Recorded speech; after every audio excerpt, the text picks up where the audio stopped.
விஜய் தேவரகொண்டா மற்றும் ராஷ்மிகா மந்தனா தம்பதியரின் இல்லற வாழ்வின் அழகான தருணத்தை விவரிக்கும் நெகிழ்ச்சியான புகைப்படம் ஒன்று வைரலாகி வருகிறது.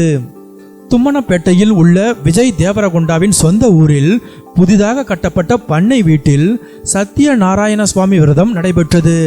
இந்த ஆன்மீக நிகழ்வில் எடுக்கப்பட்ட ஒரு புகைப்படம் இப்போது இணையதளங்களில் அனைவரின் இதயங்களையும் வென்று வருகிறது.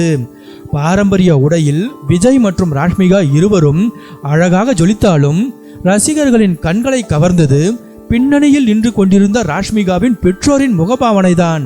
விஜய் தேவரகொண்டா ராஷ்மிகாவிற்கு அருகில் நின்று பூஜையில் ஈடுபட்டிருந்த போது பின்னணியில் ராஷ்மிகாவின் பெற்றோர்கள் காட்டிய அந்த அன்பான மற்றும் திருப்தியான புன்னகை வார்த்தைகளால் விவரிக்க முடியாத ஒரு பேரானந்தத்தை வெளிப்படுத்தியது. சமூக வலைதளங்களில் இந்த புகைப்படம் பெற்றோர்களுக்கே உரித்தான ஒரு பொன்னான தருணம் என்று கொண்டாடப்பட்டு வருகிறது. இந்த விரதமானது அவர்களது திருமண வாழ்க்கையின் ஒரு முக்கிய ஆன்மீக தொடக்கமாக அமைந்தது. ஆரவாரமான கொண்டாட்டங்களுக்கு நடுவே அமைதியாக வெளிப்பட்ட அந்த பெற்றோரின் அன்புதான் இந்த நிகழ்வின் மிகச்சிறந்த சாட்சியாக மாறியுள்ளது. சில நேரங்களில் மிகவும் வலிமையான தருணங்கள் திட்டமிட்டு உருவாக்கப்படுவதில்லை, அவை மனதார உணரப்படுபவை. இந்த புகைப்படமும் அந்த உன்னதமான உணர்வை அப்படியே படம் பிடித்து காட்டியுள்ளது.